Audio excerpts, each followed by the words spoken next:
मला असं वाटते की जेही चर्चा आहे, चर्चेमध्ये नवनीत राणा आणि रवी राणांजींची चर्चा हा पूर्ण महाराष्ट्रभर चालतात.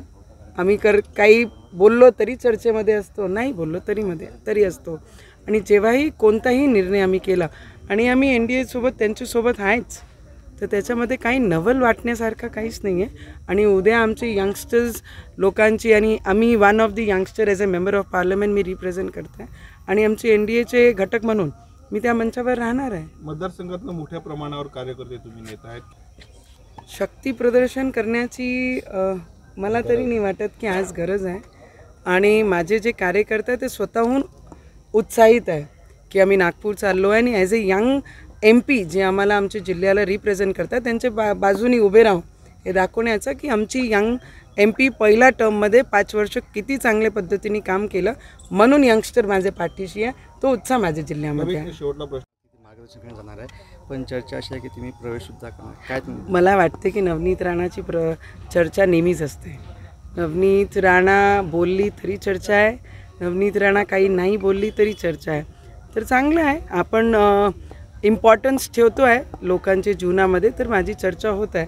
त्या गोष्टीचा मला आनंद आहे. आणि अशी काही बातमी असली तर नक्की आपल्याशी मी नक्की शेअर करणार आहे आणि मग मी पुढे जाणार आहे. रवी म्हटलं की योग्य वेळी आमचा जेवढाही निर्णय असते तो योग्य वेळीच असते आणि जेव्हा ती वेळ येईल तेव्हा मी तुम्हाला कळू. उद्याची 4 तारीखची भाभी आता आस्था ट्रेन रवाना झाली आहे, हजारो लोक गेले, काय सांगाल? काय 1000 तर नाही, मला वाटतं जास्त 1500 प्लस आहे.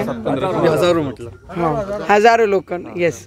आज जे ट्रेन आम्ही खूप दिवसापासून जे मागणी करत होतो केंद्र सरकारला, आणि प्रत्येक डिस्ट्रिक्टकडनं प्रत्येक स्टेशनवरनं जे केंद्राची योजना आहे आमचे मंत्री महोदयांनी आणि देशाचे प्रधानमंत्रीजींनी गेल्या कितीक वर्षापासून लोकची वाट पाहत होते की राम मंदिर बनलं पाहिजे. आणि राम मंदिर बनल्यानंतर पूर्ण देशाचे प्रत्येक व्यक्ती जो या देशामध्ये राहते त्यांची सगळ्यांची भावना आहे की तिथे जाऊन रामाचं आम्ही दर्शन घेतलं पाहिजे. आणि भगवानाचं दर्शन करून आज अमरावतीमध्ये एवढी मोठी रांग होती तिकिटाची, पण ट्रेन एकच होती. आम्ही जेवढं झालं तेवढंच ग्रामीणमध्ये शहरामधून बरेचसे शेतकरी आहे, बरेचसे मजदूर आहे, त्याच्यामध्ये बरेचसे यंगस्टर्स आहे जे सगळे आपले आपले काम बाजूनी पाडून जे 500 वर्षाची इतिहास जे वनवास होता रामाचा म्हणते ते संपला. आमचं 2-4 दिवसाचं काम आम्ही नाही केलं तरी चालते, आम्हाला दर्शनाला जायचं आहे. आणि त्या पद्धतीने आज ट्रेनला इथे आपण रामाचीच झंडी दाखवून आज आम्ही इथून रवाना केली. नाही तो नॉर्म्सप्रमाणे आम्ही ग्रीन झंडी दाखवून ट्रेनला झंडी दाखवत असतो, पण आज आम्ही रामाची झंडी दाखवून इथून ट्रेन निघाली आहे. तर मला वाटते आम्ही येणारे भविष्यामध्ये जाणार आहे आणि आम्ही सुद्धा राम भगवानाचं दर्शन घेणार आहे आणि माझे हनुमंताचे सुद्धा. की अडसूळ प्रचारात दिसतील, पण त्यांनी म्हटलं की एक वेळ राजकारण सोडेल पण राणांचा प्रचार करणार नाही, कसं वाटतं? मी या भानगडीत न जाताना मी माझं कामावर लक्ष असते. कोण काय बोलतं आहे त्याच्यावर मी उत्तर काय दिलं पाहिजे, त्याच्यासाठी नवनीत राणा नाही बनली आहे. नवनीत राणा गोरगरिबांच्या कामासाठी राजकारणात आहे.